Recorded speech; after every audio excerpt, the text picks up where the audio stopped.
कान के अंदर पॉलिप्स भी हो सकते हैं, जिसे आबुर्द भी कहते हैं। ये एक कोमल कोमल से ट्यूमर्स होते हैं। जिस तरह से व्यक्ति के अंदर पाइल्स होती हैं, अर्श होती हैं, उस तरह के ये दिखाई देते हैं। साधारणतः ये कोमल ही होते हैं, थुलथुले होते हैं, पर कभी कभी अगर ये हार्ड हो जाएं तो फिर ये समझना चाहिए कि रोग थोड़ा अपना गंभीर रूप धारण कर रहा है।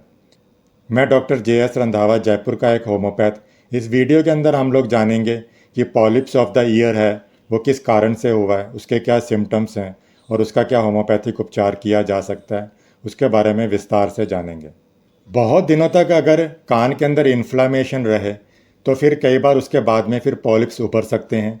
ट्यूमर की तरह के जो सॉफ्ट मस्से होते हैं उस तरह के ये उभर सकते हैं। इनकी संख्या आमतौर पर बहुत कम दिखाई देती है। ये ट्यूमर ज़्यादा बड़ा नहीं होता, कोमल रहता है और हार्ड भी कम ही रहता है। ये जो ट्यूमर्स होते हैं इनका जो रंग है अपनी स्किन के रंग की तरह ही होता है, या कान की जो स्किन है उस तरह का ही रंग होता है।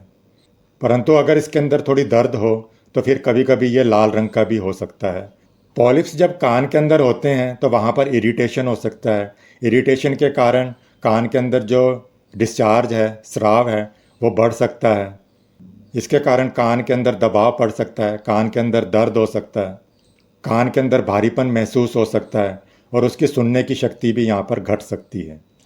होम्योपैथिक दवाइयाँ जो पॉलिप्स ऑफ ईयर के अंदर इस्तेमाल होती हैं वो उस व्यक्ति के कॉन्स्टिट्यूशन टोटलिटी के अलावा उसकी डायथिसिस पर भी निर्भर करेंगी। यहाँ पर जो प्रमुख दवाइयाँ इस्तेमाल होती हैं उसके अंदर कैलकेरिया कार्ब है। अबुर्द या पॉलिप्स इसके अंदर बहुत बड़ा होता है। ये जो कान का छेद होता है उससे भी ये बाहर निकल सकता है।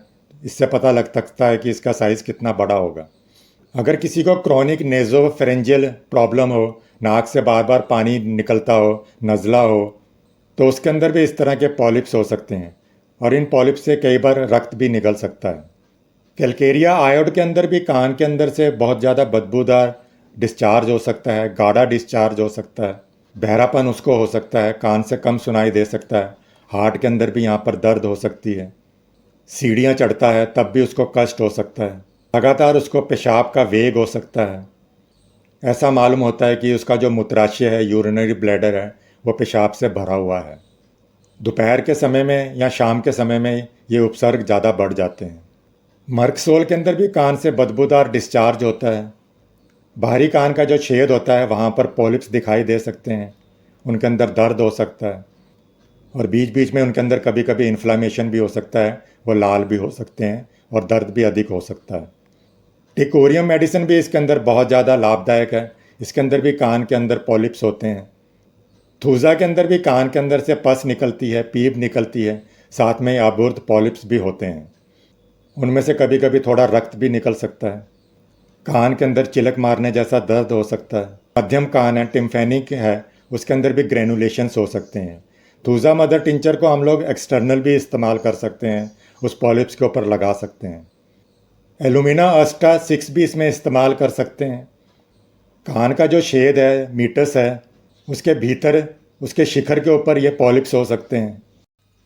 यहाँ पर मैंने जो भी होम्योपैथिक दवाइयाँ बताई हैं वो किसी योग्य होम्योपैथिक चिकित्सक की देखरेख में लें।